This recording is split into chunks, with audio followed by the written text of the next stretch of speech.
বিক্রম সম্বত ১৩৫৩ ভারতবর্ষের মাটিতে সুলতানি শাসনের গোড়াপত্তনের ভাবধারার এক বিলম্বিত ইতিহাস রচনা হওয়ার প্রাক পর্যায়ে রাজপুতরা নিজেদের তলোয়ারকে আরও ধারালো করতে তৎপর হয়ে উঠেছিলেন। চিতোরগড়ের ইতিহাস রচনার কাজ শুরু হয়েছিল এই ক্ষণেই। সিংহল রাজকন্যা পদ্মাবতী রানা রতন সিংহের স্ত্রী রূপে চিতোরে পদার্পণের পর থেকেই ইতিহাস নিজের গতি প্রকৃতির পরিবর্তন সাধন শুরু করে দিয়েছিলেন। তার পাশাপাশি একাধিক বৈদেশিক শক্তি নিজেদের অস্তিত্ব রক্ষার লড়াইয়ে এগিয়ে আসতে শুরু করেছিলেন। এই অবস্থায় মেওয়ারকে সুলতান আলাউদ্দিনের হাত থেকে রক্ষার কাজ এতটাও সহজ ছিল না। পূর্বে ৭ বার এক নাগারে পরাস্ত হওয়ার পরে সুলতানি সেনারা অষ্টমবারের জন্য চিতোরের দিকে অগ্রসর হতে শুরু করেছিলেন। তারা জানতেন না সেবারে কি হতে চলেছে। তাদের সম্মুখীন হতে হয়েছিল এমন এক নারী শক্তির যা কথা গোটা রাজপুতানার কাছে অতীব গর্বের বিষয় হিসেবেই আলোকপাত করেছিল। কি ঘটেছিল সেই সময়? নারী হওয়া সত্ত্বেও পদ্মিনী কিভাবে তাদের পরাস্ত করেছিলেন? এটি জহরের ইতিহাস নয়। অষ্টমবারের পরাজয়ের কারণ হিসাবে সুলতানি সেনারা একজন নারীকে দায়ী করেছিলেন। কেন? কে ছিলেন তিনি? রাজপুত সেনাদের তলোয়ারের জোরের থেকেও তার সিঁথি সিঁদুরের জোর এতটা অধিক মাত্রায় প্রভাব বিস্তার করতে পেরেছিল কিভাবে?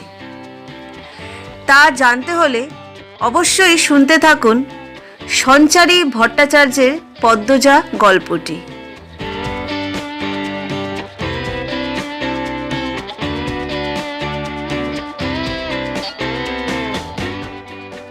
নমস্কার বন্ধুরা, আমি তনুশ্রী। তনুর গল্প সম্ভারে আপনাদের সকলকে স্বাগত জানাই। আজ আমি লেখিকা সঞ্চারী ভট্টাচার্যের একটি ঐতিহাসিক গল্প আপনাদের পাঠ করে শোনাব। গল্পটির নাম পদ্মজা। যদি গল্পটি ভালো লাগে তাহলে একটা লাইক শেয়ার করবেন। আর যারা আমার চ্যানেলটাকে এখনো পর্যন্ত সাবস্ক্রাইব করেননি তাদের কাছে আমার অনুরোধ, প্লিজ চ্যানেলটাকে সাবস্ক্রাইব করে দেবেন। তাহলে আর বেশি দেরি না করে লেখিকা সঞ্চারী ভট্টাচার্যের পদ্মজা গল্পটি শুরু করা যাক। গল্প পাঠে আমি তনুশ্রী।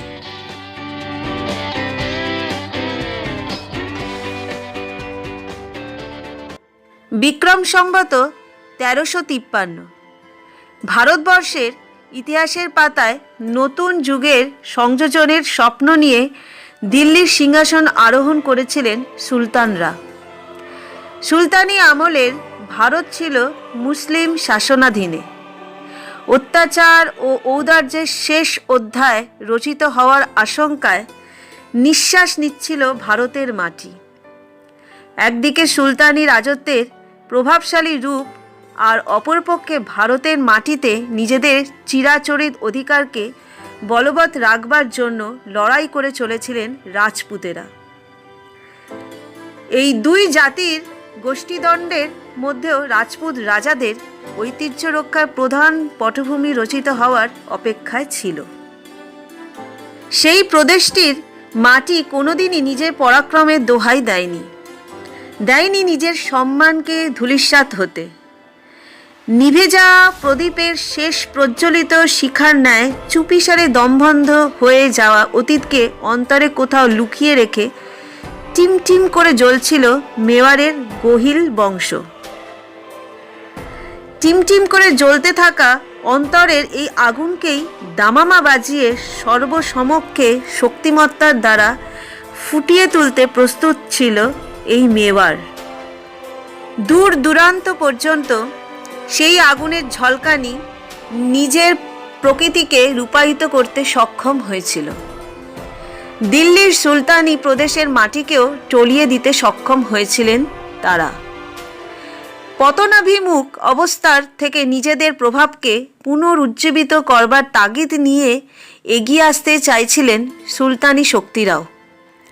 তবে তাদের দীর্ঘমেয়াদী জয়ের ইতিহাসে বাধা সৃষ্টি করেছিল এই মেওয়ার। রাজপুত বীরত্বের গাঁথায় বিরচিত এই মেওয়ারের ইতিহাস রচনার কাজ এতটাও সহজ ছিল না। তাদের জয়গাঁথার বর্ণনা সেই সময়কার ভারতবর্ষের ইতিহাসকে কেন্দ্রীভূত করতে সচেষ্ট থাকায় অন্যান্য সকল গোষ্ঠীর মধ্যেই এই প্রভাব নিজের মাথা তুলে দাঁড়াতে সক্ষম হয়েছিল। এই প্রভাবান্বিত প্রদেশগুলির মধ্যে একটি ছিল খলজি বংশ। খলজি আধিপত্যের প্রাতিষ্ঠানিক রূপ পরিদর্শনে সর্বাধিক শক্তিমত্তার পরিচয় দিয়েছিলেন আলাউদ্দিন খলজি। ভারতবর্ষের মাটিতে নিজেদের প্রতিপত্তি বিস্তার করবার উদ্দেশ্যে তিনি একের পর এক প্রদেশকে সুলতানি সাম্রাজ্যের অধীনে আনবার পরিকল্পনা করতে শুরু করেছিলেন। 1301 সালে তিনি ভারতবর্ষের রণথম্বর দখলের মধ্য দিয়ে নিজের ক্ষমতা প্রতিষ্ঠায় সক্ষম হয়েছিলেন। দিল্লি দখলের পরই এই জয় ছিল ভারতের মাটিতে তার দ্বিতীয় বৃহত্তর জিত। 1299 সাল থেকেই ভারতের উত্তর পশ্চিম সীমান্তে রাজস্থানের মাটিতে নিজ পরম্পরাগত ঐতিহ্যের সাবলীল ক্ষমতায় বিরাজিত ছিল গহিল বংশ। মেওয়ারের এই বংশ তখন নিজের ক্ষমতা বিস্তারে ছিল এক পা এগিয়ে। একাধিক ছোট বড় রাজ্যকে নিজের অধীনস্থ করতে সক্ষম এই প্রদেশটি ভারতের মানচিত্রে এক বিতর্কিত সাম্রাজ্য হিসেবে আলোকপাত করেছিল।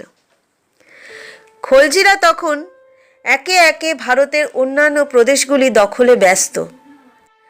আলাউদ্দিন খলজির বিশেষ প্রতিনিধি উলুঘ বেগের নজরে পড়েছিল এই মেওয়ার। গুজরাট জয় করে ফিরবার পথে এই সাম্রাজ্যের এক বিলম্বিত চিত্র তাদের নজর কেড়েছিল।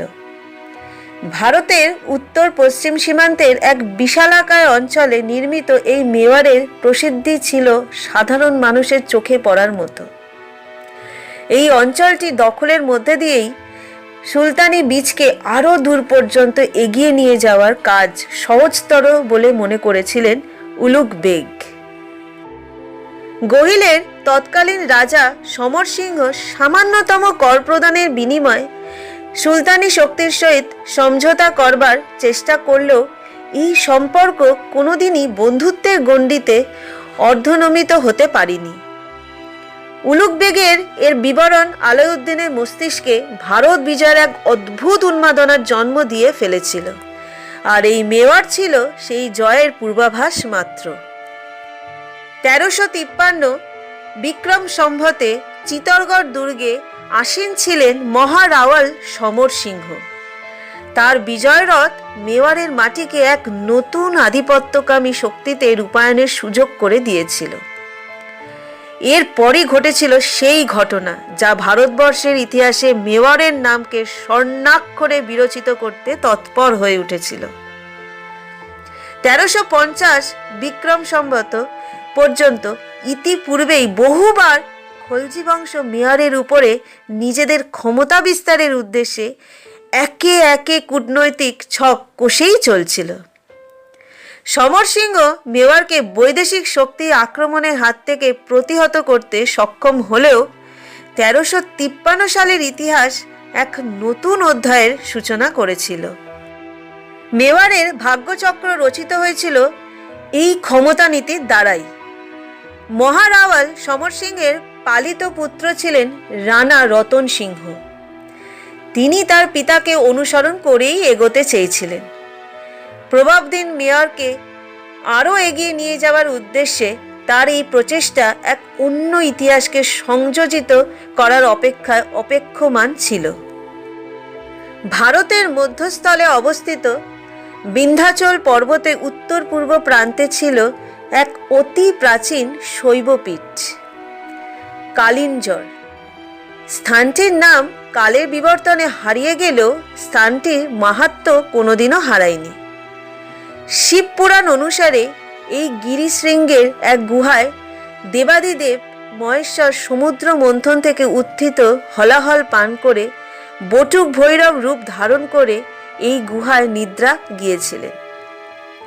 তার পরবর্তী সময়কাল থেকেই এই স্থানটি শৈবদের কাছে এক পরম পবিত্র স্থানরূপে চিহ্নিত হয়েছিল।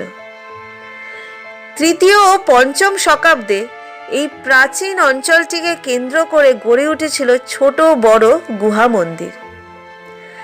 তার মধ্যে অন্যতম ছিল নীলকণ্ঠ গুহা। গুহার পাশে শিলাপ্রাচীরে খোদিত ছিল কালভৈরবের মূর্তি। সেই মূর্তি বরাবর ঝর্ণার জল নিচের দিকে প্লাবিত হতে থাকায় প্রাচীন গাত্রের পাশে রাখা শিবলিঙ্গের উপরিভাগের অংশটি সামান্যতম ডুবে গিয়েছিল। এই শিবলিঙ্গের প্রাচীনত্বের প্রমাণ বহন করেছিল সেই ক্ষয়ে যাওয়া লিঙ্গরূপটি।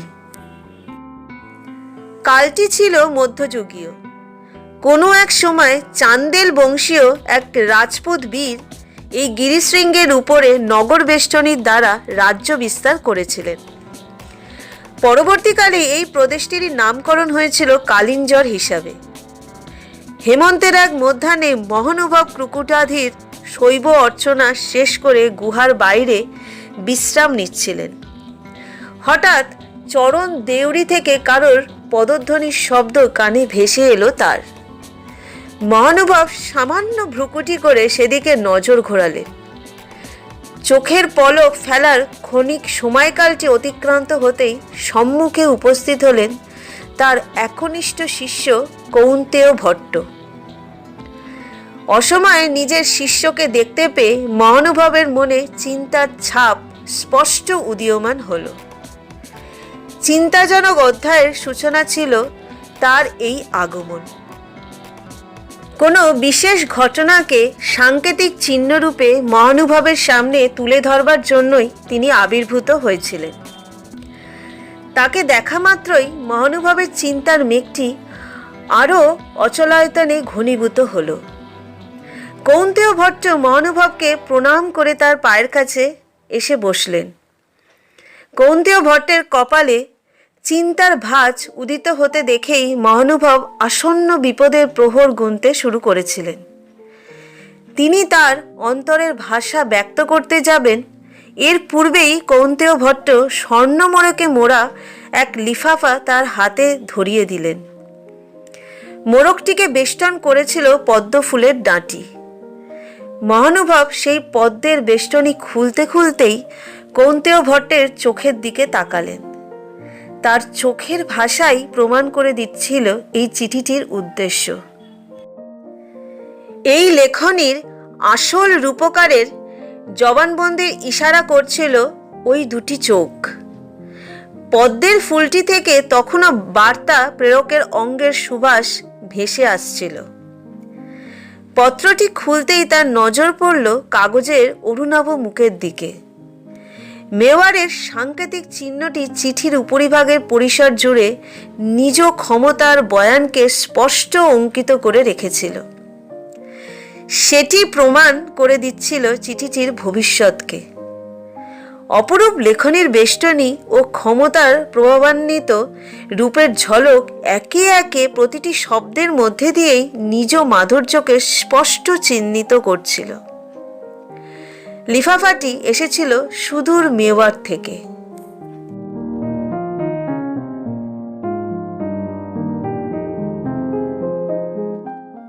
মহানুভব কৌন্তেয় ভট্টকে জিজ্ঞাসিলেন,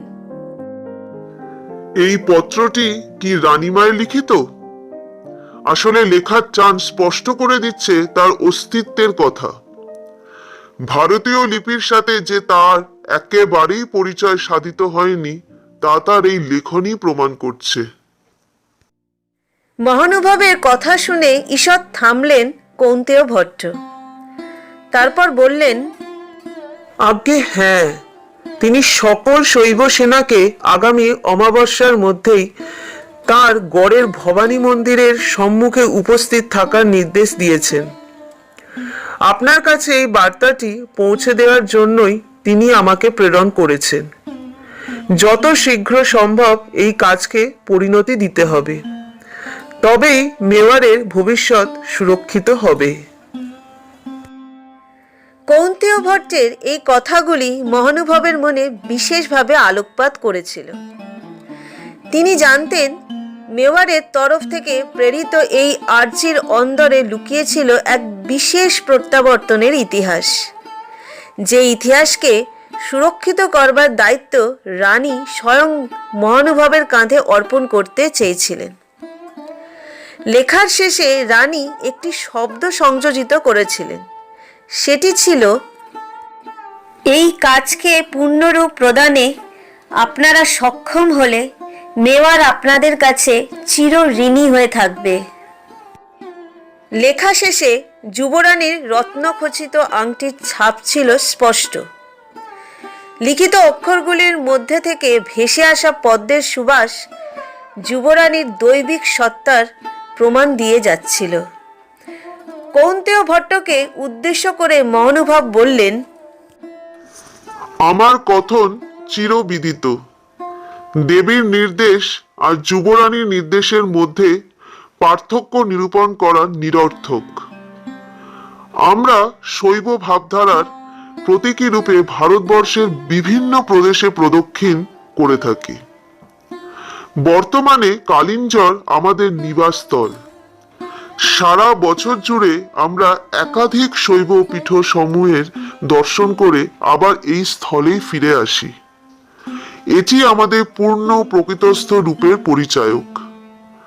তবে দেবীর এই অনুরোধ শিরোধার্য। আপনি ফিরে যান, দেবীকে আশ্বস্ত করুন, আমরা যত শীঘ্র সম্ভব চিতরে উপস্থিত হব। অমাবস্যার পূর্বেই আমাদের পদধূলি পড়বে ওই গড়ে। কৌন্তেয় ভট্ট হাত জোড় করে মহানুভবকে তাঁর সশ্রদ্ধ প্রণাম নিবেদন করলেন। এরপর আবার পাহাড়ি পথ ধরে গুপ্ত মার্গ চিহ্নিতকরণের মধ্যে দিয়েই মেওয়ারের উদ্দেশ্যে রওনা হয়ে গেলেন।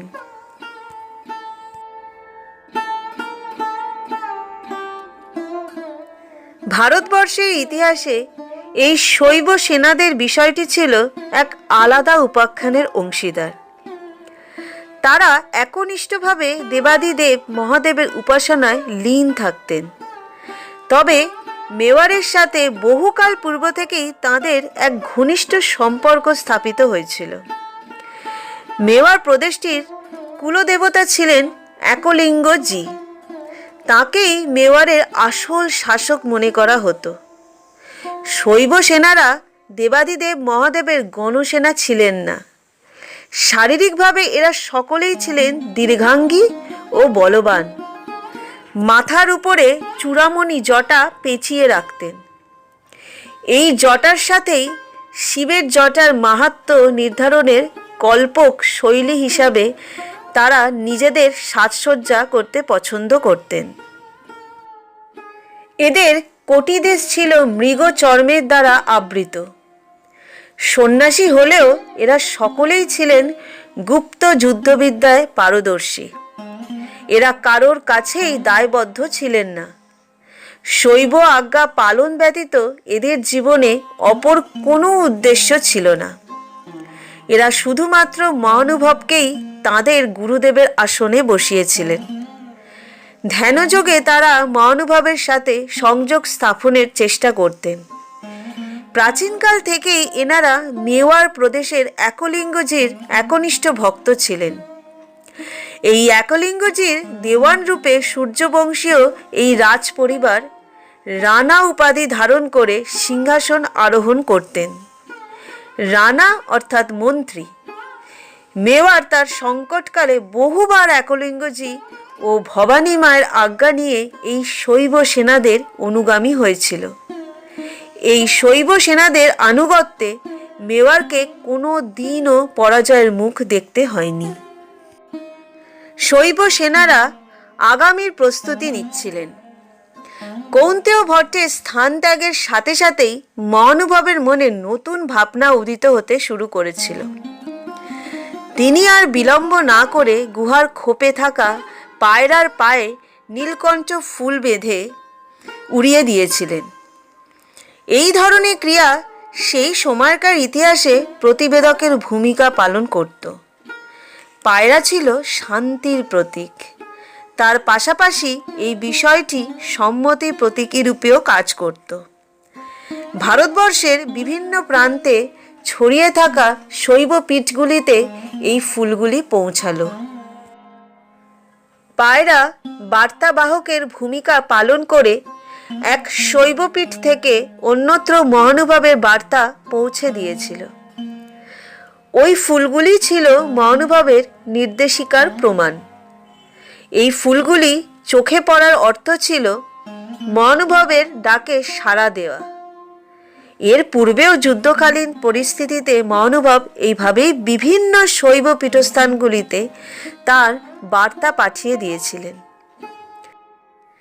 শৈবপীঠের পার্শ্ববর্তী এই আখাড়াগুলি ছিল শৈব সেনানীগণের আবাসস্থল। স্বল্প সময়ের ব্যবধানে এই বার্তা সমস্ত শৈব পীঠস্থানগুলিতে পৌঁছে গিয়েছিল।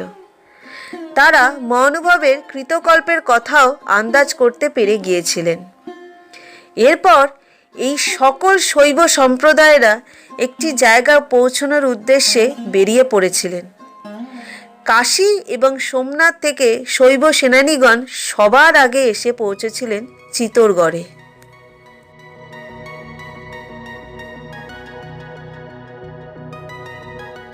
সেই সময় চিতোরগড় দুর্গটিকে ঘেরাও করে রেখেছিলেন কয়েক সহস্র বর্বর ম্লেচ্ছগণ।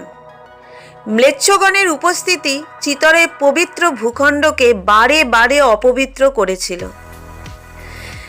সামনের ওই বিশালাকায় দুর্গটির উপরে প্রভাব বিস্তার করার অর্থ ছিল সমগ্র রাজপুতানার উপরেই প্রভাব বিস্তার করা। সেই সময় ভারতবর্ষের মানচিত্রে চিতোরগড় জয়ের স্বপ্ন দেখতেন কম বেশি সকলেই। রাজপুত রাজাদের মধ্যে এই বিষয়টি নিয়ে একটি ক্ষোভ তৈরি হলেও তারা অজেয় অমর এই দুর্গটির দিকে চোখ তুলে তাকানোর সাহস করতে পারেননি। প্রথমত, দুর্গটি অতিরিক্ত উচ্চতায় বিরাজ করায় সেনাবাহিনী নিয়ে সেদিকে এগিয়ে যাওয়ার কাজ খুবই কঠিন ছিল। এছাড়াও দুর্গের বাইরের অঞ্চলটি ছিল বিস্তীর্ণ মরুভূমির অন্তরালে লুকিয়ে। ফলে দীর্ঘদিন ধরে বাইরে থেকে এই দুর্গটিকে প্রত্যক্ষ করার মতো রসদ কারোর কাছেই থাকতো না। চড়া রোদের মধ্যে দাঁড়িয়ে কিংবা প্রবল বৃষ্টিতে নতুবা রাজস্থানের তীব্র শৈত্যপ্রবাহের মধ্যে সেনাবাহিনীকে সংযত রাখার মতো রসদ তাদের কাছে মজুদ না থাকায় অনেকেই চিতোর জয়ের স্বপ্নকে অপূর্ণ রেখে নিজ নিজ রাজ্যেই ফিরে যেতে বাধ্য হতেন।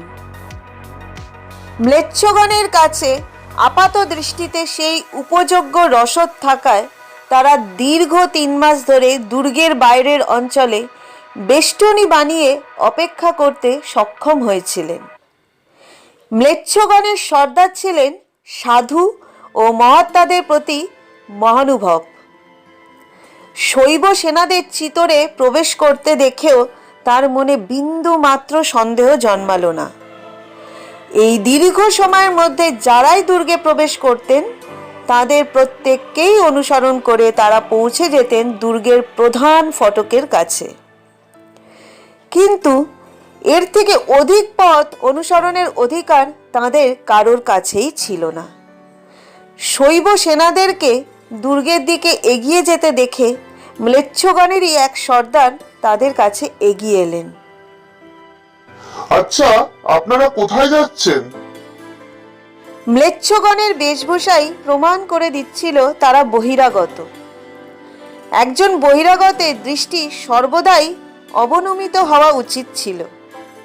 সেখানে শৈবগণের প্রতি তার এই নির্দেশরূপী মনোভাবকে সমর্থন করবার মতো মানসিকতা তাদের কারোর কাছেই ছিল না।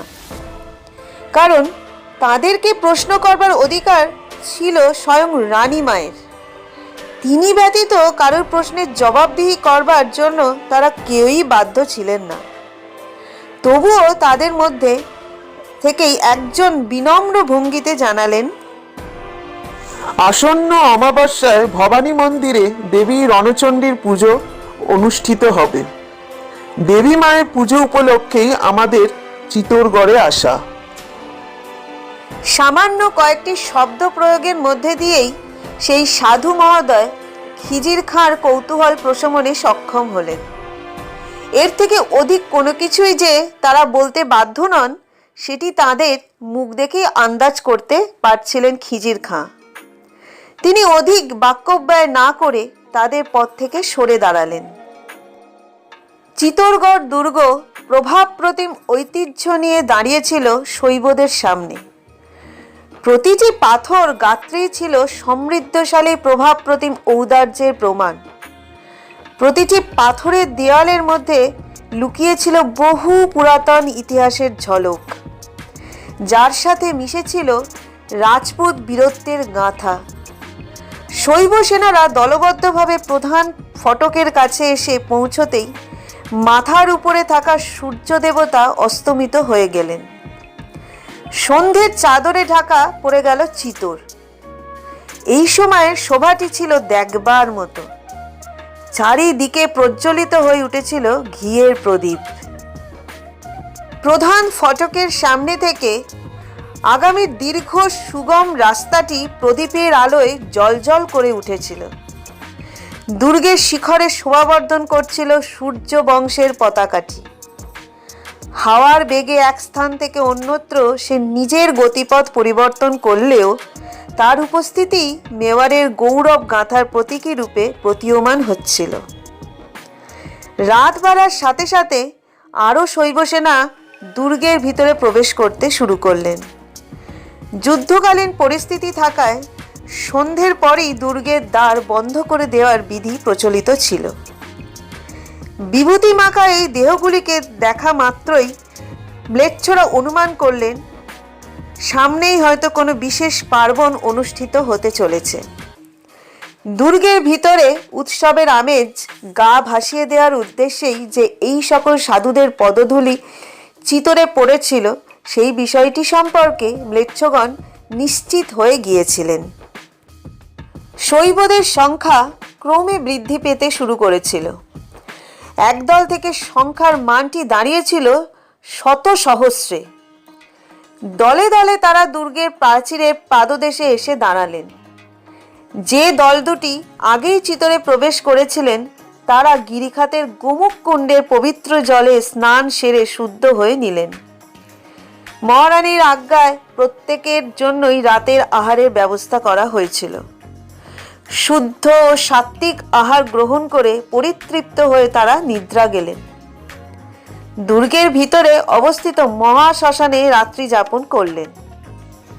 শৈবদের যে অংশটি বাইরে অপেক্ষা করছিল, তাদের উদ্দেশ্যে মহারানী ক্ষীর গুড় পাঠালেন। সেগুলি বহনের দায়িত্ব অর্পিত ছিল স্থানীয় দুর্গের ব্রাহ্মণ শিশুদের ওপর। দুর্গে পদাতিক সৈন্যের সংখ্যা ছিল প্রায় 50,000। সাধারণ মানুষের সংখ্যা ছিল কম বেশি 33,000-এর মতো। এই বিপুল জনসাধারণে রক্ষাকর্তা রূপে চিতোরগড় নিজের সজাগ অস্তিত্ব নিয়ে সদর্পে দাঁড়িয়েছিল। রাতের আকাশ আগামীর বেশ কিছুটা ইতিহাস চুপিসারে বলে দিয়ে যেতে চাইছিল।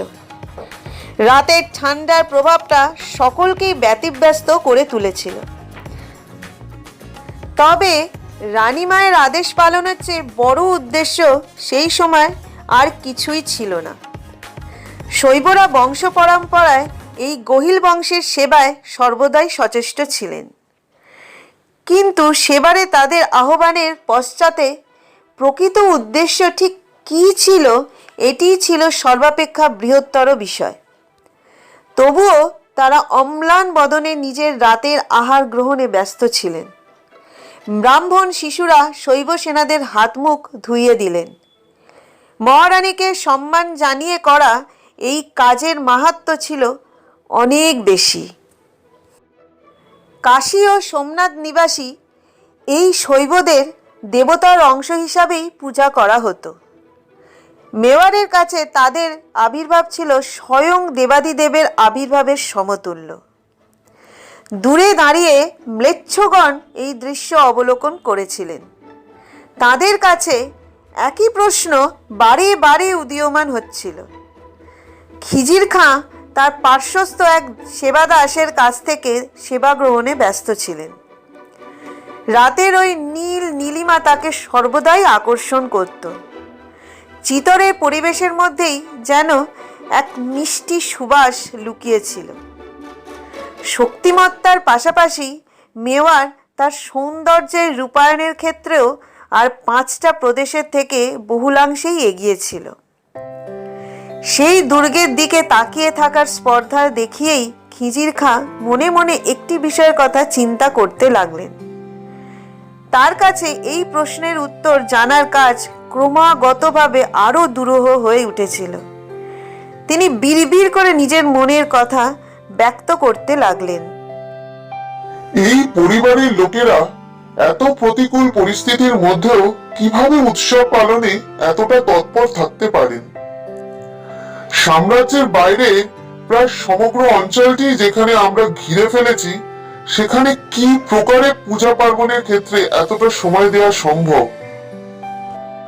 সেবাদাসেরা যে যার নিজের কাজ সেরে সুলতানের ছাউনি থেকে বেরিয়ে গেলেন।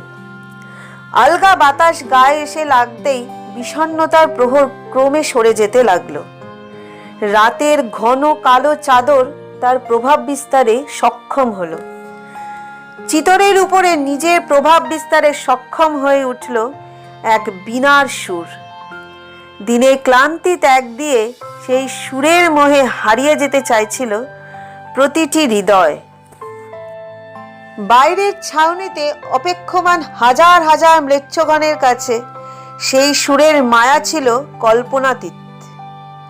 সেই গহীন রজনীর বুক চিরে এক রাগ সঙ্গীত ভেসে আসছিল। নিশ্ছিদ্র রজনীর বুকে প্রতীকী হিসাবে নিজের ছাপ রেখে যাচ্ছিল সেই রাগ সঙ্গীত।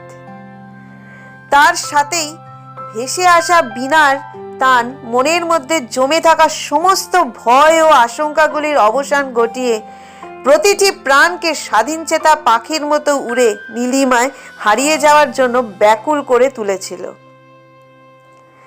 দরজার সাথে বেঁধে রাখা ঘণ্টাগুলি রাতের চাদরে গা ভাসিয়ে দমকা হাওয়ার সাথে সাথে একধার থেকে অন্য ধারে দুলতে দুলতে এক অদ্ভুত সুর তুলছিল।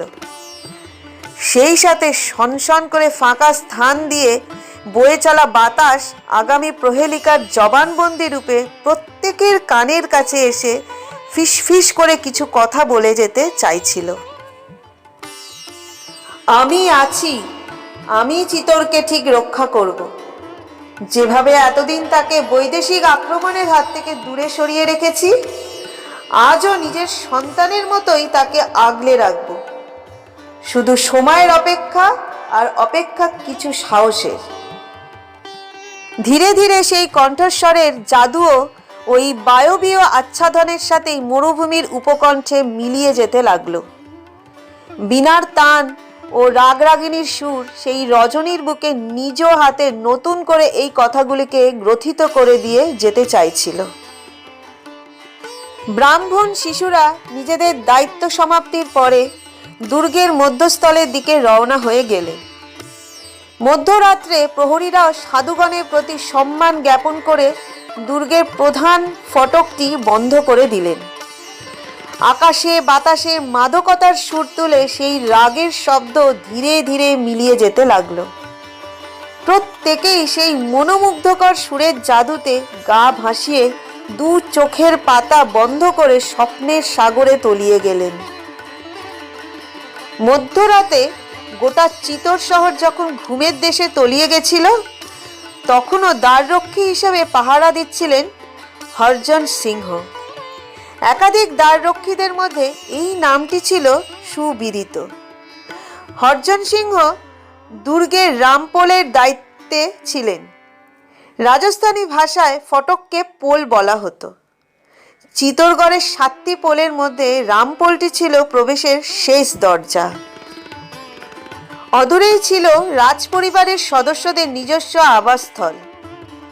অন্যান্য দ্বাররক্ষীদের মধ্যে হরজন সিংহ কর্তব্যপরায়ণ ও একনিষ্ঠ হওয়ার দরুন তিনি রাজপরিবারের খুব কাছের মানুষ হয়ে উঠতে পেরেছিলেন।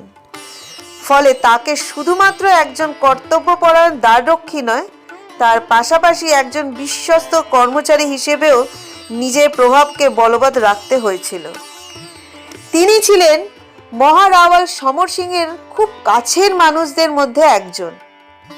এত বড় দুর্গের দায়িত্বে একাধিক লোক নিযুক্ত থাকলেও গোপন কোনো খবরাখবর আদান প্রদানের ক্ষেত্রে মহারাওয়াল তার এই বিশ্বস্ত কর্মচারীটির উপরেই নির্ভর করতেন।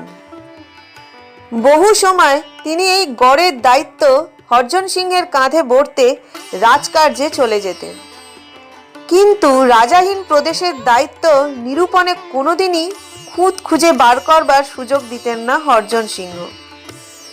চিতোরের মহাশ্মশানে শৈবদের একত্রিত হওয়ার বিষয়টি কানে যেতেই হরজন সিংহ রওনা হলেন সভাগৃহের দিকে।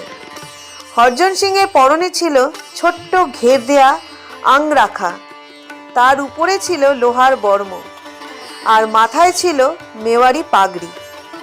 তারা সকলেই এই পোশাকটির মধ্যে দিয়ে নিজেদের আভিজাত্যকে সকলের থেকে আলাদা করে রাখতে সক্ষম হয়েছিলেন। এটিই ছিল তাদের বিশিষ্টতা। মেওয়ারের সেনাদের এই পোশাকি ধরনই তাদের বাকি সমস্ত রাজ্যের থেকে স্বতন্ত্রতা প্রদানে সক্ষম হয়েছিল। সামান্য দূরত্ব নিরূপণের পরেই মহারানীর দুই সেবিকা তার পথ অবরোধ করে দাঁড়ালেন। তাদের পরনে ছিল সুতির দরিয়া বস্ত্র, মাথায় বোরলা, পায়ে মল, হাতে বালা, সুরলি এবং কঙ্কণ ছিল। চুল ছিল মোম দিয়ে বেনি করা। তাদের মধ্যে থেকেই প্রথমজন বলে উঠলেন, আপনি কার সাথে এত রাতে দেখা করতে যাচ্ছেন?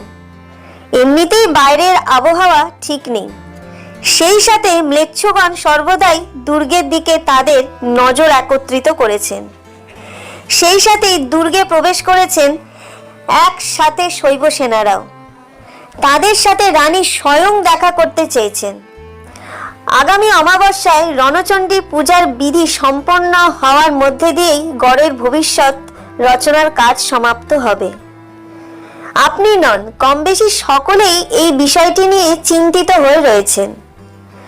শৈব সেনাদের আগমনের বিষয়টিকে এই মুহূর্তে কখনই চাউর করা যাবে না। রানী স্বয়ং এই বিষয়টির প্রতি সাবধানতা অবলম্বন করতে বলেছেন। আমরা আপনাকেই সবার প্রথমে এই বিষয়টি সম্পর্কে জানাতে চেয়েছিলাম। সেই কারণেই রানীমায়ের নির্দেশে আপনার সহিত সাক্ষাৎ করতে যাচ্ছিলাম।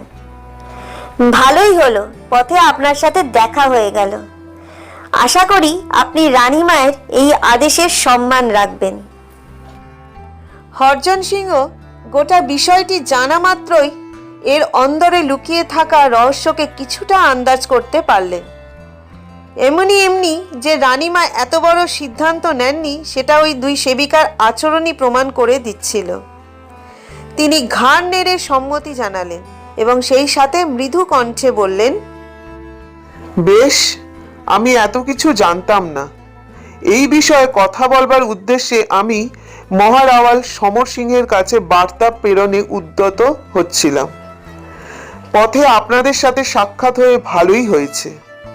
আমি আপনাদের কথা শুনলাম। রানীমায়ের সম্মান আমাদের সকলের সম্মান।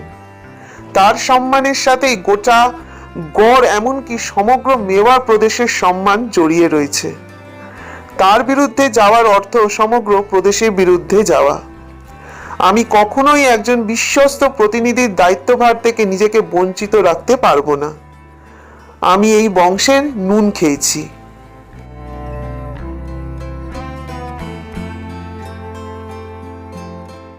যবনিকার আলেয়ার সাথে লড়াই করে এমন অনেকেই ক্লান্ত হয়ে পড়তেন। তাদের কাছে রাজার সত্তার চেয়েও বেশি গুরুত্বপূর্ণ হয়ে পড়ত সেই সাম্রাজ্যের সম্মান রক্ষা। যুবরানী ছিলেন চিতোরের সেই প্রজ্বলিত জ্যোতিষ্ক যার ছত্রছায়ায় গোটা প্রদেশ লালিত পালিত হতো। তার প্রতি সম্মান জ্ঞাপন ছিল প্রত্যেকের কাছেই পরম গর্বের বিষয়। হরজন সিংহ আর কথা না বাড়িয়ে রামপোলে ফিরে গেলেন। সেদিন রাতটা ওইভাবেই অতিবাহিত হয়ে গেল। শান্ত পরিবেশের হাত ধরে আবারও সজাগ হয়ে উঠল গোটা শহর। চিতোরের অভ্যন্তরে সুবিশাল ক্ষেত্রের ব্যাপ্তি কোনো শহরের তুলনায় কম ছিল না। মানুষের ইচ্ছে ও স্বাধীনতার মধ্যেই কোথাও যেন তাদের এই সুবিশাল পরিস্থিতির অংশীদার হিসাবে বেঁচে থাকাটাও নিজের অজান্তেই গর্বের বিষয় হয়ে দাঁড়িয়েছিল। সকালের সূর্য প্রথম এসে তার উজ্জ্বল আলোর ছটায় উদ্ভাসিত করল দুর্গের উপরিভাগকে। সেই বিচ্ছুরিত প্রভা ধীরে ধীরে তার প্রভাব বিস্তার করল পার্শ্ববর্তী অঞ্চলগুলিতেও। অন্ধকারে প্রহর কেটে আবার এক রৌদ্র ঝলমলে শহরের দিন শুরু হতেই বাইরে অপেক্ষারত শৈব সেনাদেরকে ভিতরে প্রবেশ করানো হলো। ক্রমে চিতোরের মহাশ্মশান জনাকীর্ণ হয়ে উঠল। একে একে প্রভাব বিস্তার করতে লাগলেন অনেকে। শৈব সেনাদের উপস্থিতি ছিল চোখে পড়ার মতোই। একই সাথে একাধিক মানুষের উপস্থিতির আনন্দোজ্জ্বল রূপের দর্শন হেতু শহরের অনেকেই এগিয়ে এলেন। শৈব দলের কলরব, মন্দিরের ঘণ্টার ধ্বনি এবং শঙ্খের আওয়াজে শ্মশানভূমি প্রাঙ্গণ উৎসবে মেতে উঠেছিল। চিতোরে উপস্থিত সকলের কাছে এই মুহূর্তটি মহা সমারোহের প্রতীকী হিসাবে নিজের স্থান অলঙ্কৃত করে তুলেছিল। সকলেই ভেবেছিলেন আগামী রণচণ্ডী পুজোকে উপলক্ষ করেই হয়েছে এই জনসমারোহ। দুর্গের ভিতরে কলরবের ধ্বনি বাইরের আকাশ বাতাসকেও স্পর্শ করতে শুরু করেছিল। বাইরের উপস্থিত ম্লেচ্ছগণ মনে করলেন পূজার বিধি আরম্ভ হয়েছে। সেই বিধির প্রকৃত নিদর্শনার জোরেই গড়ের ভিতরে জমায়েত হয়েছেন এত মানুষ। তাদের দীর্ঘমেয়াদী কলরবের ধ্বনি আকাশ বাতাসকে মুখরিত করে তুলেছিল। উৎসবের এই বিশেষ মুহূর্তের মধ্যে ম্লেচ্ছগণ কোথাও যেন নিজেদের ক্ষমতাকে ম্রিয়মাণ হতে দেখছিলেন। তাদের উপস্থিতি যে চিতোরের উপরে সামান্য প্রভাব বিস্তারেও অপারগ সাব্যস্ত হয়েছে, এই বিষয়টি দেখা মাত্রই তাদের প্রত্যেকের মধ্যে এক চাঞ্চল্যকর পরিস্থিতির সৃষ্টি হলো। অপরপক্ষে এই সময় চিতোরে এসে উপস্থিত হয়েছিলেন রানা লক্ষ্মণ সিংহ। মহারাওয়াল সমর সিংহের আহ্বানে তার কনিষ্ঠ ভ্রাতা লক্ষ্মণ সিংহের চিতোরে আগমন ঘটেছিল। শিশোদা গ্রাম থেকে তিনি তার 6 পুত্রকে সঙ্গে নিয়ে চিতোরে এসেছিলেন। যুদ্ধের পরিস্থিতিকে সামলানোর উদ্দেশ্যেই মহারাওয়াল তাকে চিতোরে ডেকে পাঠাবার সিদ্ধান্ত নিয়েছিলেন। দুর্গে প্রবেশের পরেই মহাশ্মশানের উদ্দেশ্যে রওনা হয়ে গেলেন লক্ষ্মণ সিংহ। মহাশ্মশানে এই জমায়েত দেখা মাত্রই তার মন চঞ্চল হয়ে উঠল। তিনি একজন গুপ্তচরকে ডেকে পাঠালেন। এখানে কি হচ্ছে? এখানে এত শৈব সেনার আবির্ভাব ঘটল কিভাবে? এছাড়া কি উদ্দেশ্যেই বা তাদেরকে ডেকে পাঠানো হয়েছে? লোকবলের প্রয়োজন থাকলে তো এই সাম্রাজ্যের বাকিরাই রয়েছেন। তারাই এতদিন যুদ্ধের সমস্ত নীতিগুলোকে সামাল দিয়ে এসেছেন। তাহলে সহস্র শৈশব সেনাদের আগমনের পশ্চাতে কোন এমন রহস্য লুকিয়ে রয়েছে যার উপরে ভিত্তি করে গোটা মেওয়ার আজ এই মহাশ্মশানে জড়ো হয়েছে? আমাকে আপ্যায়নের সুযোগটিও বোধহয় এরাই কেড়ে নিয়েছেন। কিন্তু কে তাদের এখানে আহ্বান করেছেন বলতে পারবেন? কারণ এই মুহূর্তে আমি কাউকেই দেখতে পাচ্ছি না। এই পরিস্থিতির মধ্যে কার নিকটেই বা আসল সংবাদ পাবো? যদি আপনি এই বিষয়ে আমাকে কোনো সাহায্য করতে পারেন তাহলে উপকৃত হব। গুপ্তচর জানালেন আসল রহস্যের কথা। সাধারণ মানুষের মধ্যে অনেকেই এই বিষয়টি সম্পর্কে অবহিত হয়ে গিয়েছিলেন ঠিকই, তবে কেউই রাজাদেশ অমান্য করবার সাহস দেখাতে পারছিলেন না। সবার নজর এড়িয়ে গুপ্তচর রানা লক্ষ্মণ সিংহকে সেদিন কিছু কথা বলেছিলেন, যা শোনা মাত্রই লক্ষ্মণ সিংহের সামনে ফুটে উঠেছিল এক উন্মত্ততা। পুরুষ শাসিত এই মেওয়ারকে যে একজন রানীও পরিচালনা করতে পারেন, সেদিন তিনি বিন্দুমাত্র বিশ্বাস করতে পারেননি। গুপ্তচর বললেন, এই বিশাল শৈব সেনাকে ডেকে পাঠিয়েছেন স্বয়ং যুবরানী। যুবরানী পদ্মাবতীর আহ্বানে এই শৈব সেনারা এখানে উপস্থিত হয়েছেন। পদ্মাবতী এক বার্তাবাহককে ক্রুকুটাধীরের নিকটে গোপনে প্রেরণ করেছিলেন। সেই বার্তাবাহকের কাছেই একটি চিঠিতে রানীমা সাম্রাজ্যের বর্তমান পরিস্থিতির কথা জানিয়েছিলেন। এই প্রতিকূল পরিস্থিতির মধ্যেও মেওয়ারকে সুরক্ষিত রাখবার উদ্দেশ্যে রানীমা দেবী রণচণ্ডীর পূজার আহ্বান করেছেন। বাইরে অপেক্ষারত ম্লেচ্ছগণ যে কোনো মুহূর্তে মেওয়ার আক্রমণ করতে পারেন। এই পরিস্থিতির হাত থেকে রক্ষা পাওয়ার উদ্দেশ্যেই রানীমা শৈবগণকে মেওয়ারে নিয়ে আসার সিদ্ধান্ত নিয়েছিলেন। গোপনে তাদের এখন নিয়ে আসবার পিছনেও রয়েছে আরো এক গূঢ় একটি উদ্দেশ্য। এদের সাহায্যেই তিনি যুদ্ধক্ষেত্রে ম্লেচ্ছগণকে পরাজিত করতে চান।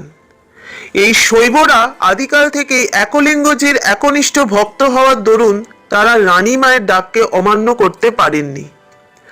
শৈবরা সর্বদাই ভবানী ও দেবাদিদেব মহাদেবের নির্দেশানুসারেই কাজ করে এসেছেন। এবারেও এই সংকটজনক পরিস্থিতির হাত থেকে তারাই মেওয়ারকে রক্ষা করতে পারবেন বলেই আমাদের সকলের বিশ্বাস। সাধারণ মানুষের কাছে এই বিষয়টি এখনো অন্ধকারেই রয়ে গেছে, তবে আমরা জনা কয়েক এই বিষয়টি বহু পূর্ব থেকেই টের পেয়েছিলাম। এই রাজপরিবারের বেশ কিছু নিবিড় মানুষেরাই এই পরিকল্পনাটির কথা আগে থেকে জানতেন। এই বংশের একজন হওয়ার দরুন আপনারও এই বিষয়টি সম্পর্কে জানবার পূর্ণ অধিকার রয়েছে। এই পর্যন্ত বলেই গুপ্তচর থামলেন।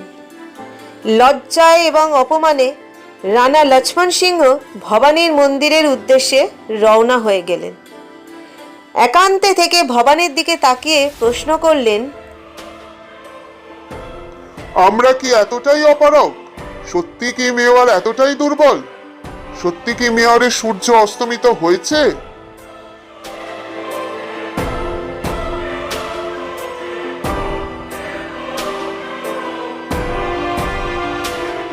ভবানীর সামনে দাঁড়িয়ে চোখ বন্ধ করে অবিরাম বাড়িধারা বর্ষণ করতে লাগলেন লক্ষ্মণ সিংহ। ঠিক সেই মুহূর্তেই ভবানী মন্দিরের গর্ভগৃহের থেকে লাল বর্ণের শালু বস্ত্র পরিহিতা এক অপূর্ব সুন্দরী দেবী মূর্তি বাইরে বেরিয়ে এলেন। তাকে প্রত্যক্ষ করা মাত্রই কিছু সময়ের জন্য স্থবির চিত্রে দাঁড়িয়ে রইলেন লক্ষ্মণ সিংহ। তিনি গর্ভগৃহের অন্তস্থ একটি প্রদীপকে হাতে নিয়ে সেই দেবী মূর্তির প্রকৃত রূপ দর্শনের উদ্দেশ্যে এগিয়ে যেতেই দেখলেন তিনি আর কেউ নন, স্বয়ং মেওয়ারের রাজবধূ সিংহল কুমারী পদ্মাবতী। পদ্মাবতীর অঙ্গে মানিক খচিত আভূষণের জ্যোতিতে তার অপূর্ব দেবীরূপ প্রজ্বলিত হয়ে উঠেছিল। সেটি দেখা মাত্রই চোখ ঝলসে গেল লক্ষ্মণ সিংহের। বৃদ্ধ লক্ষ্মণ সিংহ ক্ষণিকের জন্য ভাবলেন স্বয়ং ভবানী মনুষ্যরূপ ধারণ করেই হয়তো তার সম্মুখে এসে দাঁড়িয়েছেন। বর্ণনাহীন সেই সৌন্দর্যকে স্থির চিত্তে দেখতে থাকলেন তিনি। প্রবীণ কোনোদিনই এইরূপ রানীকে দেখেননি। প্রবীণের চোখ দিয়ে ঝরঝর করে জল ঝরতে লাগলো। রানী পদ্মিনীর এই দেবী রূপের মধ্যে দিয়েই সেদিন তিনি তার সব প্রশ্নের উত্তর খুঁজে পেয়েছিলেন। রানীর এই রূপের মাহাত্ম্য পরিদর্শনই ছিল তার কাছে প্রধান গুরুত্বপূর্ণ বিষয়। দেবীর দিকে বিস্ফারিত চোখে তিনি তাকিয়ে রইলেন। তার অন্তর মনে ওঠা প্লাবনকে প্রশমিত করে রানী পদ্মাবতী বললেন, পিতা, আমার প্রণাম নিন। আপনি আজ ভবানীর সামনে এসে উপস্থিত হয়েছেন। আপনার মনের মধ্যে লুকিয়ে থাকা চিন্তার মেঘই প্রমাণ করে দিচ্ছে আপনি কতটা বিচলিত। মেওয়ারের প্রতিটি সেনার তলোয়ারের জোর সম্পর্কে সকলেই অবগত, কিন্তু যবন সেনার সংখ্যাও অগণিত। চিতোর আক্রমণের পূর্বেই তারা মেওয়ারের বাকি 30টা কেল্লা দখল করে নিয়েছে। প্রয়োজনে তারা আরো সেনা পাঠাতে পারে। ওই সমস্ত গড়গুলিকে রক্ষা করবার জন্য মেওয়ারের অধিকাংশ সেনারাই নিজেদের প্রাণ ত্যাগ করেছেন। শেষ রক্ষা হয়নি বাঁকড়োলা গড়েরও। ইতিমধ্যে কেবলমাত্র 10 সহস্র সেনা চিতোরগড়ের রক্ষা কবচের ভূমিকা পালন করছেন। তারাই আমাদের অন্তিম সম্বল। এই বিপদসংকুল পরিস্থিতি দেখে আমার শ্বশুরমশাই শ্রদ্ধেয় মহারাওয়াল শ্রী সমর সিংহ এবং আমার স্বামী রতন সিংহ গভীর চিন্তায় আচ্ছন্ন হয়ে পড়েছেন। চিতোরের ভবিষ্যৎ নিয়ে এই গড়ের প্রত্যেকেই দুশ্চিন্তায় রয়েছে। চিতোরের ইতিহাস কোনো সাধারণ ইতিহাস নয়। এই ইতিহাসের ভার বহনের দায়িত্ব এত সহজ নয়। এই বংশে পদার্পণের পরেই গড়ের শিখরটি প্রথম আমার দৃষ্টি আকর্ষণ করেছিল। ওই উচ্চ শিখরটিকে আমি কোনো দিনও অর্ধনমিত দেখতে পারবো না। গত পূর্ণিমায় সান্ধ্যে আমি আমার পঞ্চসখী সহ কারণী মাতার গুহা মন্দিরে গিয়েছিলাম। জীবনে যখনই আমি কোনো দ্বন্দ্বের সম্মুখীন হয়েছি, তখনই দেবী কারণী আমাকে সঠিক পথ দেখিয়েছেন। দেবী পূজার মাহাত্ম্য তেমনই। তাই দেবীর ছত্রছায়ায় গিয়েছিলাম সকলে। দেবী কারণী হলেন স্বয়ং মা লক্ষ্মী। লক্ষ্মী দেবীর এই রূপ বড়ই দুর্লভ। পদ্মাসনে অধিষ্ঠিতা চতুর্ভুজা এই দেবী মূর্তির 4 হস্তেই পদ্ম সজ্জিত থাকে। দেবী পদ্মাসনা। এই দেবী রূপে তিনি পূজিত হতেন সিংহল প্রদেশে। আমার পিতা পরম ভট্টারক গন্ধর্ব সেন এবং মাতা ভট্টারিকা চম্পাবতী এই কারণী দেবীর ব্রত পালন করেই জঙ্গলাকীর্ণ জলাভূমিতে আমাকে পেয়েছিলেন। তাদের কাছেই শুনেছিলাম এক অপূর্ব সুন্দরী দেবকন্যাকে তারা নাকি জলাভূমির পাশে পেয়েছিলেন। সেই দেবীকেই আমি বিবাহের পর আমার সঙ্গে চিতোরগড়ে নিয়ে এসেছিলাম। তারপর আমার স্বামী রতন সিংহ এই গড়ের ভিতরেই দেবীকে পূজা করার উদ্দেশ্যে একটি গুপ্ত মন্দির নির্মাণ করে দিয়েছিলেন। আমি নিয়মিতভাবেই দেবীকে অর্ঘ্য প্রদান করে এসেছি। সেদিন সন্ধ্যাবেলায় ব্রত পালনের পরে দেবীকে পূজার অর্ঘ্য প্রদানের উদ্দেশ্যে যখন আমরা মন্দিরে এসে উপস্থিত হলাম, তখন দেখলাম গুহার গর্ভে এক জ্যোতির্ময়ী আলোকছটা বিচ্ছুরিত হচ্ছে। গুহাভিমুখের নজর পড়তেই লক্ষ্য করলাম দেবী মূর্তির সম্মুখে 5 জন দিব্য জ্যোতি সম্পন্ন ভৈরবী মাতারা এক লোহার প্রকাণ্ড কড়া ঘিরে ধ্যান মুদ্রায় বসে আছেন। দিব্য জ্যোতি সম্পন্ন ওই ভৈরবীরা ছিলেন অন্তর্যামী। আমরা সকলেই তাদের উদ্দেশ্যে প্রণাম নিবেদন করলাম।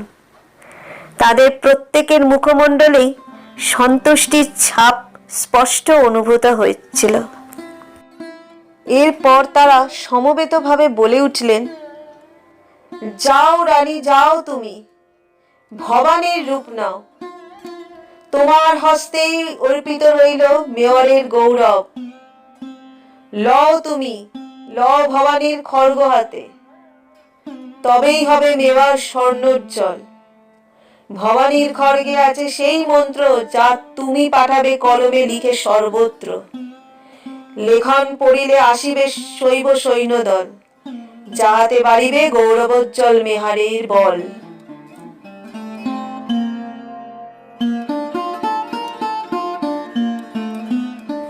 এই কথাগুলি বলেই ভৈরবীরা অন্তর্ধান হয়ে গেলেন। এই ঘটনার পর আমি আমার 5 সখীকে নিয়ে মন্দির ত্যাগ করে চলে গিয়েছিলাম। কিন্তু অনতিপরেই চাষি বউয়ের বেশ ধারণ করে রওনা হলাম ভবানী মন্দিরের উদ্দেশ্যে। মন্দিরের সেবকরা আমার এই রূপ দেখার সাথে সাথেই সকলে মূর্ছা গেলেন। সেই সন্ধিক্ষণে প্রবীণ পূজারী আর আমি ব্যতীত কেউই মন্দিরে উপস্থিত ছিলেন না। প্রবীণকে সমস্ত কথা জানাতে তিনি আমাকে মন্দিরের এক গুপ্ত কক্ষে নিয়ে গেলেন। সেখানেই রাখা ছিল বাপ্পা রাওয়ালকে দেয়া ভবানী মায়ের সেই সুসজ্জিত খানাটি, যা হাতে নিয়ে এই বংশের কুলদীপকেরা সিংহাসনে আরোহণ করেন এবং মেওয়ারকে আমৃত্যু রক্ষা করার শপথ নেন। খাঁড়ার শিরা থেকে পা অবধি লৌহগাত্রে প্রাচীন লিপিতে খোদিত ছিল এক মহামন্ত্র। এই মন্ত্রের এক বিশেষ অন্তর্নিহিত অর্থ রয়েছে। এই মন্ত্রের অর্থ অনুযায়ী গহিল বংশের কোনো রাজবধূ এই খড়গ হাতে ভবানীর বেশ ধারণ করে এই মন্দিরের দক্ষিণ বেদিতে দাঁড়িয়ে যদি শৈব সেনাদের উদ্দেশ্যে পায়রা উড়িয়ে দেন, তাহলে ওই শৈব সেনারা সেটিকে স্বয়ং ভবানী মায়ের এবং একলিঙ্গজির আজ্ঞা বলে ধরে নেন। মেওয়ারের রাজার কথাও তখন তারা অগ্রাহ্য করতে দুবার ভাবেন না। এই মন্ত্রের শক্তি এতটাই বেশি যা না বলা কথাগুলিকে শৈব সেনাদের নিকট প্রকৃষ্ট করে তুলতে পারে। আমি শুধু ভৈরবীদের নির্দেশানুসারেই এগোতে চাই পিতা। ভৈরবীরা সকলেই দেবী মায়ের নির্দেশে আমায় সাক্ষাৎ দর্শন দিয়েছিলেন। এই সিদ্ধান্তের মধ্যে দেবী মায়ের ইচ্ছেও মিলিত রয়েছে। তাই ওনার প্রকৃত ভক্ত হিসাবে আমাকেই উনি এই দায়িত্ব পালনের আদেশ করেছেন। এই বংশের অস্তিত্ব রক্ষার্থে আমাকেই দৈব খড়গ ধারণ করতে হবে। কথাগুলি শেষ করলেন যুবরানী। সামান্য দৃষ্টি ঘুরিয়ে লক্ষ্মণ সিংহের দিকে তাকালেন। লক্ষ্মণ সিংহের চোখ তখনও ছলছল করছিল। দেবী মায়ের উদ্দেশ্যে প্রণাম নিবেদন করলেন তিনি। এরপর অশ্রুজল মুছে দেবী মায়ের সন্নিকটে বসে বললেন, দেখো মা, তুমি ঠিক করেছ নাকি ভুল এ বিষয়ে মন্তব্য করবার মতো স্পর্ধা আমার নেই। দেবী মায়ের নির্দেশ অমান্য করবার সাহস এই চিতরের কারোরই নেই। তোমার অভিভাবক হওয়ার দরুন আমি তোমাকে কিছু কথা বলতে চাই। যেহেতু এটি একটি দৈব আজ্ঞা, তাই এ বিষয়ে তোমার কিছু গুরুত্বপূর্ণ কথা জানা প্রয়োজন। ভবানী যখনই কাউকে এই কাজ সংগঠিত করবার জন্য আদেশ দেন, তখন তার সাথে জড়িত থাকে আরো ভয়ঙ্কর কিছু। ভবানীর এই খাঁড়া যখন কারোর উদ্দেশ্যে ওঠে, তখন সে এক মহামানবের বলি চায়। এই রীতি বহু বছর ধরে মেওয়ারে প্রচলিত রয়েছে। তোমাকে যখন এই কাজটির জন্য যোগ্য মনে করেছেন তিনি, তখন তোমাকেও তার পায়ে একদিন নিজের প্রাণ সঁপে দিতেই হবে। আজ হোক বা কাল, সময়ের চক্রে পড়ে একদিন না একদিন তোমাকেও সেই ভয়ঙ্কর পরিস্থিতির সম্মুখীন হতেই হবে। এটা চির সত্য। ভবানীর আদেশ যেমন খণ্ডানো যায় না, তেমনি এই সত্যকেও আমাদের কারোর পক্ষেই টলানো সম্ভব নয়। তাই পরবর্তী ফলাফলের জন্য তুমি তোমার অশান্ত মনকে প্রস্তুত করো মা।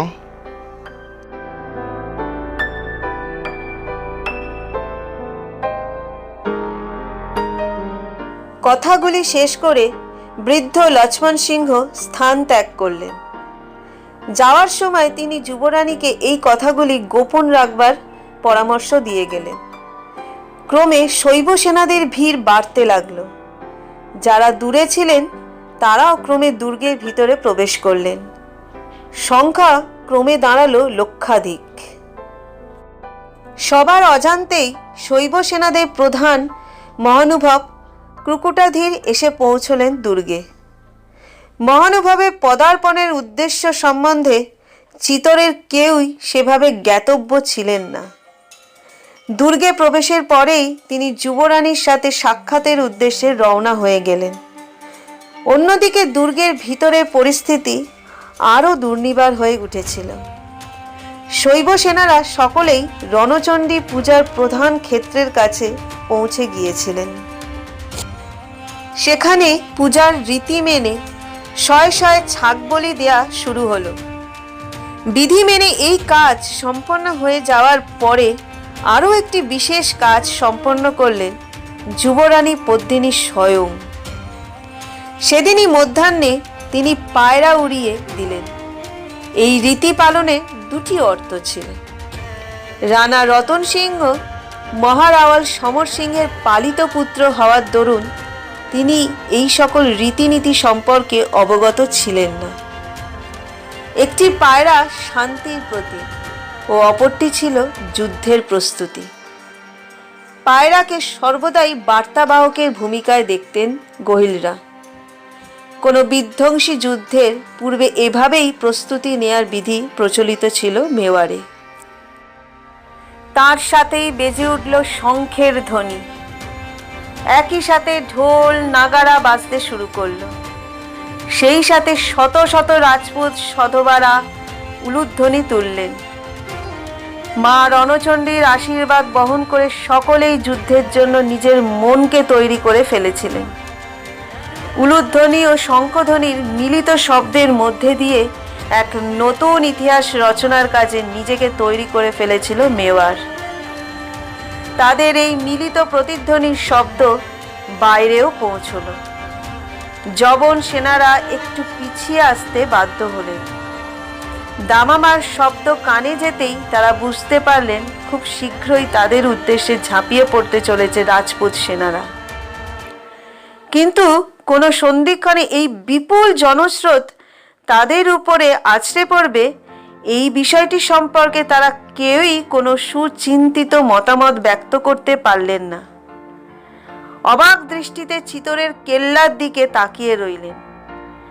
এক নাগারে বেশ কিছুক্ষণ তাকিয়ে থাকবার পরে যবন সর্দার বললেন, রাজপুতেরা আমাদের বিরুদ্ধে কোনো বিশেষ ষড়যন্ত্রের ফন্দি এঁটেছেন।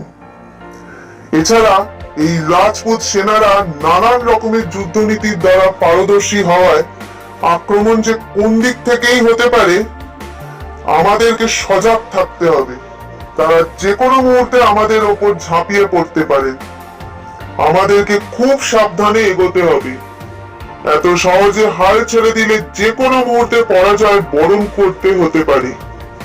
খুব শীঘ্রই আমাদেরকে প্রধান শিবিরে খবর পাঠিয়ে বাদ বাকি সকলের কাছে এই সংবাদ পৌঁছে দিতেই হবে। তাই আজকের রাতটা আমাদেরকে বিশ্রাম নিলে চলবে না। খিজির খাঁয়ের নির্দেশে এক গুপ্তচরকে পার্শ্ববর্তী শিবিরের দিকে প্রেরণ করা হলো। তিনি আত্মগোপন করে এগিয়ে গেলেন। সেদিন রাতটা ছিল চিতরের কাছে এক চরম পরীক্ষার রাত। সেই রজনীতে প্রত্যেকেই নিজের স্বামীর সাথে গোপনে কিছু মুহূর্ত অতিবাহিত করায় আশায় ব্যস্ত হয়ে পড়েছিলেন। কারণ পরের দিন ভোরেই সকলকে যুদ্ধের শঙ্খনাদের সহিত বিদায় দেবার মুহূর্ত ছিল আসন্ন। তাই শেষবারের জন্য স্বামীকে দুচোখ ভরে দেখে নিতে চাইলেন দুর্গের ভিতরে থাকা প্রত্যেক রাজপুত রমণী। প্রভাত হওয়ার সাথে সাথেই সকলের প্রতীক্ষা সমাপ্ত হলো। সেনাদের উদ্দেশ্যে গড়ের দরজা খুলে দেয়া হলো। চিতরের তালাবন্ধ বিশালায়তন ঘরগুলিকেও খুলে দেয়া হলো। সতীরা স্বামীদের জয় তিলক পরিয়ে একে একে বিদায় দিলেন। সকলে সাহসের সাথে যুদ্ধক্ষেত্রের দিকে এগোতে শুরু করলেন। তাদের প্রত্যেকের দৃষ্টির মধ্যেই এক অদ্ভুত তেজ পরিলক্ষিত হচ্ছিল। ক্রমে রাজপুত সেনারা একের পর এক পোল পেরিয়ে ধুলোর আলোড়ন উড়িয়ে চিতরের সর্বশেষ পারণ পোল অতিক্রম করে যবন সেনাদের উপরে ঝাঁপিয়ে পড়লেন। ম্লেচ্ছগণ এই অকস্মাৎ আক্রমণ ঠাহর করতে পারলেন না। প্রথমে অনেক যবন সেনার শির কেটে উড়িয়ে দিলেন রাজপুত সেনারা। রক্তের ধারা বেষ্টিত হতে লাগলো যুদ্ধের প্রান্তরে। রক্তের স্রোতে ক্রমে লাল হয়ে যেতে লাগলো চিতরের মাটি। যবন সেনারা প্রথম দিকে গোটা ব্যাপারটি আন্দাজ করতে পারলেন না, কিন্তু পরিস্থিতি সঙ্গীন বুঝে তারাও ধীরে ধীরে প্রস্তুতি নিতে শুরু করলেন। এরপর যবন সেনারাও পাল্টা আক্রমণ হানলেন রাজপুতদের উপরে। রাজপুত সেনারা আপেক্ষিক অর্থে যবন সেনাদের সংখ্যা কিছুটা কম হওয়ায় যবন সেনারা যুদ্ধের কৌশলের দ্বারা তাদেরকে সহজেই ঘেরাও করে ফেললেন। যবন সেনাদের দ্বারা পরিবেষ্টিত হয়ে পড়ায় রাজপুত সেনারা বেশ ঘাবড়ে গেলেন। কারণ এই যাযাবরদের যুদ্ধনীতি সম্পর্কে তাদের কারোরই কোনো পূর্ব ধারণা ছিল না।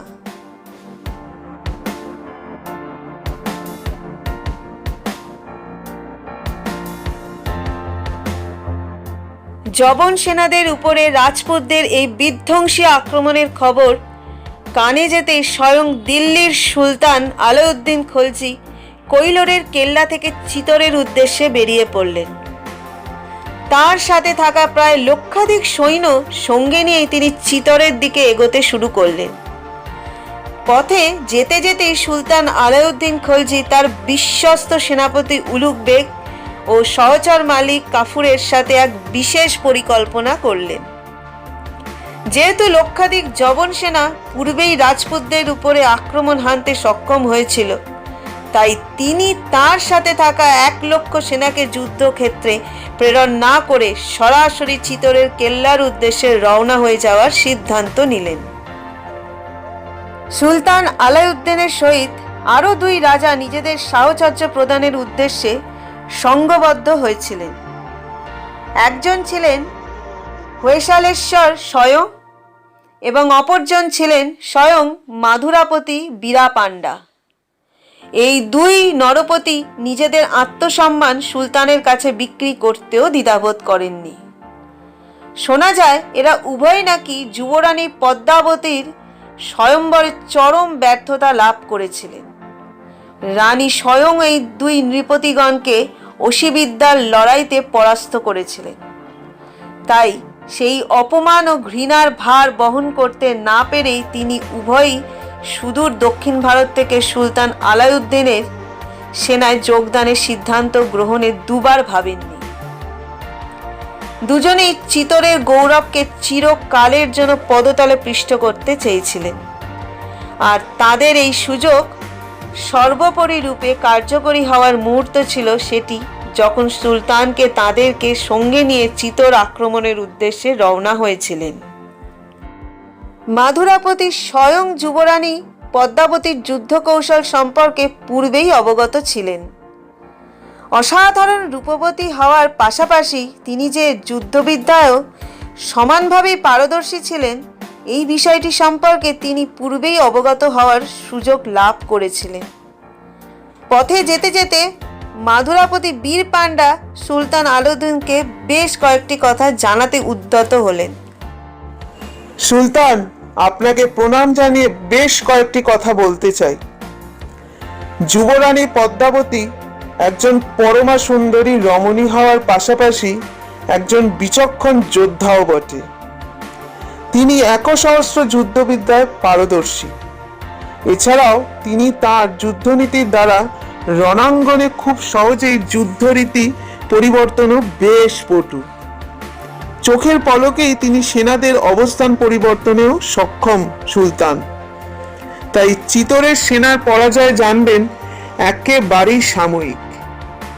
যে কোনো মুহূর্তেই যুবরানী স্বয়ং যুদ্ধক্ষেত্রে পদার্পণ করে এই পরিস্থিতির পরিবর্তন করে দিতে পারেন। তাদের উপরে বিশ্বাস করবার অর্থ নিজেদের পতনকে ডেকে আনা সুলতান।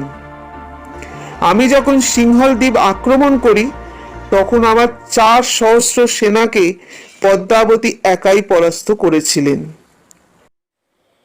এরই মধ্যে সুলতানের সেনা দুর্গের নিকটেই পৌঁছে গিয়েছিল। একজন রমণীর সম্পর্কে এমন সব কথা শুনবার পরেও সুলতান আলাউদ্দিন সামান্যতম বিচলিত হলেন না। তিনি দুর্গের অভিমুখে রওনা হওয়ার সিদ্ধান্তই অনড় রইলেন।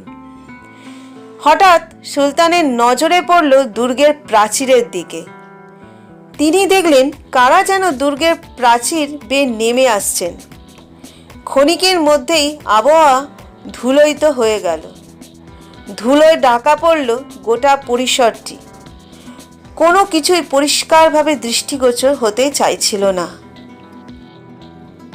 চিতরের সমস্ত সেনারাই তখন যুদ্ধের প্রাঙ্গণেই উপস্থিত ছিলেন, কিন্তু এর পরেও বহিরাগত এই সেনাদের আগমনের বিষয়টি সুলতানকে বিচলিত করে তুলল। আক্রমণটি ছিল সম্পূর্ণ অস্বাভাবিক। আরও কিছুটা সামনে আসতেই সুলতান লক্ষ্য করলেন ব্যাঘ্রচর্ম পরিহিত ত্রিশূলধারী লক্ষাধিক শৈব সেনা তাদের দিকে ধেয়ে আসছেন। চারিদিকে একলিঙ্গজির জয়ধ্বনি গমগম করতে শুরু করলো। মনে হলো যেন স্বয়ং বিষ্ণুভর শিব স্বর্গ থেকে যুদ্ধক্ষেত্রে পদার্পণ করেছেন। তাদের পায়ের শব্দ ও মন্ত্রের ধ্বনি গোটা পরিবেশের উপরে নিজেদের একচ্ছত্র অধিকার প্রতিষ্ঠায় সক্ষম হয়েছিল। তারা দলে দলে সুলতানি সেনাদের উপরে আক্রমণ হানতে শুরু করলেন। হাজার হাজার তীর নিক্ষেপণের পরেও তাদের গতি বোধ করা সম্ভব হলো না। সুলতানের বিপুল হাতি ঘোড়া সারিবদ্ধভাবে তাদের পথ অবরুদ্ধ করে দাঁড়িয়ে থাকলেও তাদের গতি রোধ করা গেল না। দলে দলে তারা ত্রিশূল হাতে একে একে যবন সেনাদের বুকে বিদ্ধ করতে লাগলেন। তাদের একবার আঘাতেই পদতলে পতিত হতে বাধ্য হলেন যবন সেনারা। তাদের শক্তিমত্তার কাছে সুলতানের সৈন্যরা পরাজয় বরণ করতে বাধ্য হলেন। সারা অঙ্গে বিভূতি মেখে যুদ্ধক্ষেত্রে ঝাঁপিয়ে পড়েছিলেন শৈব সেনারা। তাদের এই সুবিশাল চেহারা দেখে সুলতানি সেনারা ঘাবড়ে গেলেন। শৈব সেনারা যে এভাবেও কারোর উপরে তাদের প্রভাব বিস্তার করতে পারেন, এই বিষয়টি ছিল সকলের কাছেই আশ্চর্যজনক। তারা কোনো দিন সাধু মহাত্মাদের এমন পারদর্শিকতা লক্ষ্য করেননি। তাদের যুদ্ধের কৌশলও ছিল সম্পূর্ণ ভিন্ন ধরনের। তারা একে একে ছাত্রাকারে গোটা জায়গাটির উপরে নিজেদের প্রভাব বিস্তার করতে সক্ষম হয়েছিলেন। সুলতানের প্রতি 5 সেনাকে বেষ্টন করে নিজের যুদ্ধবিদ্যার কৌশল আরোপে এক একজন শৈব সেনাই যথেষ্ট ছিলেন। একজনের হাতেই শেষ হচ্ছিল সুলতানের 5টি করে সেনা। প্রত্যেকের বুকে বিদ্ধ হতে থাকলো সেই ত্রিশূল। স্বয়ং দেবাদিদেবী যেন প্রবেশ করেছিলেন তাদের মধ্যে। তারা সম্মিলিতভাবে এগিয়ে যেতে লাগলেন আরও গভীরে। একে একে উচ্ছেদ হতে থাকলেন যবন সেনারা। এত কাছ থেকে যে নিজেদের অকাল মৃত্যুকে প্রত্যক্ষ করতে হতে পারে, তা যবন সেনাদের কাছে ছিল অবাক করার মতোই বিষয়। তারা সকলেই হতভম্ব হয়ে গেল।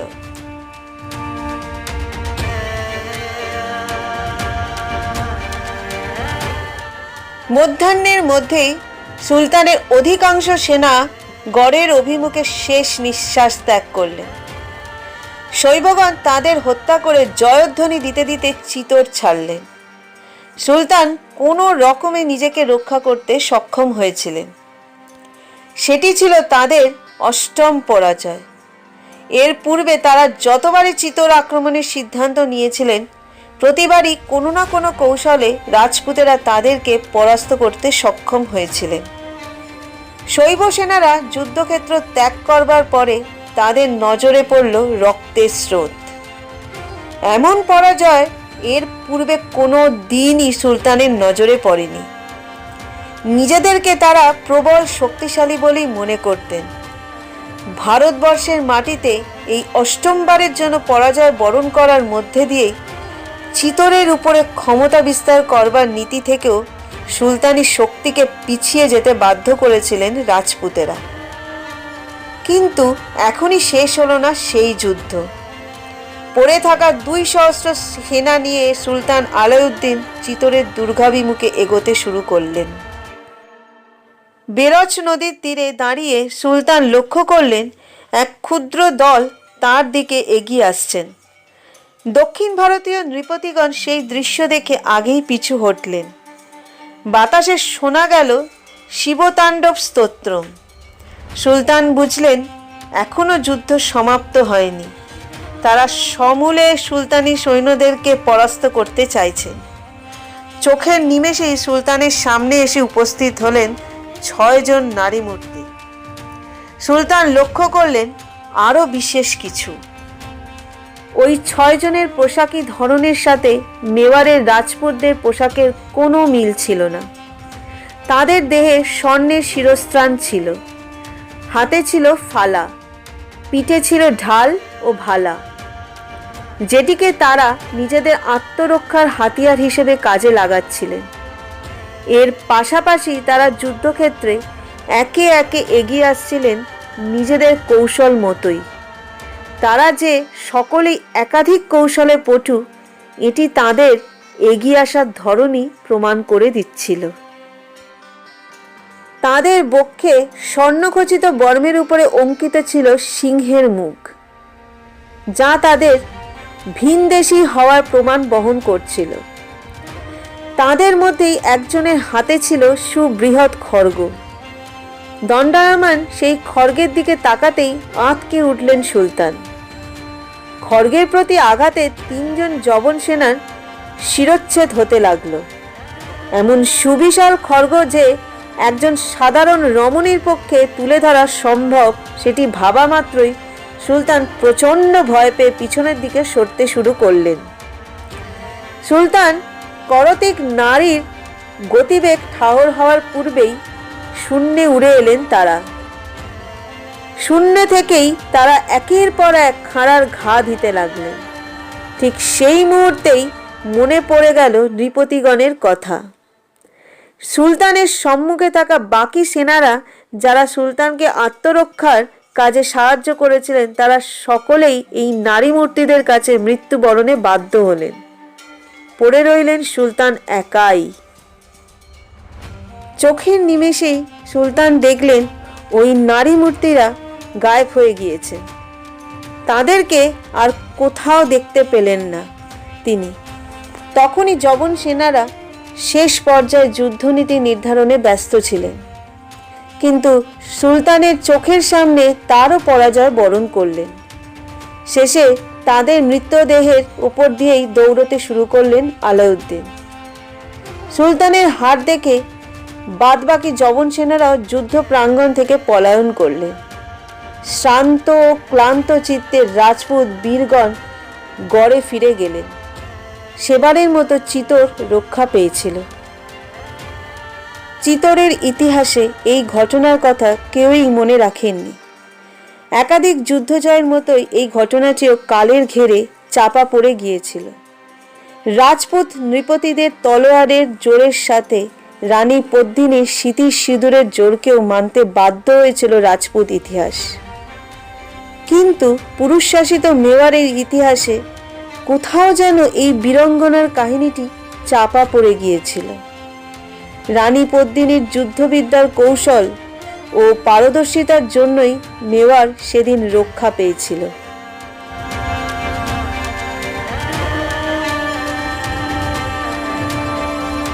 কিন্তু ভবানী মায়ের সেই ডাকে শেষ পর্যন্ত সাড়া দিতে বাধ্য হয়েছিলেন তিনি।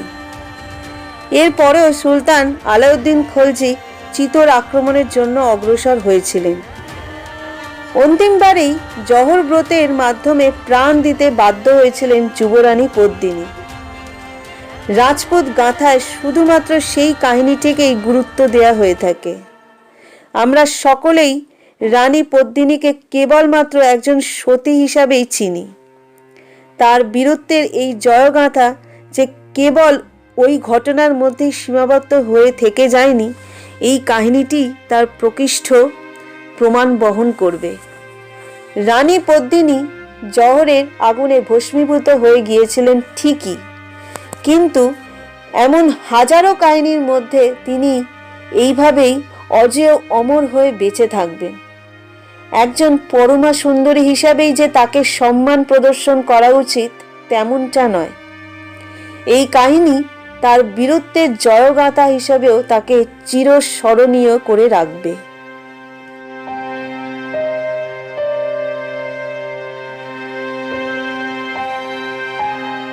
এতক্ষণ আপনারা শুনছিলেন লেখিকা সঞ্চারী ভট্টাচার্যের পদ্মজা গল্পটি। গল্পটি আপনাদের কেমন লাগলো তা কমেন্ট করে জানাতে ভুলবেন না।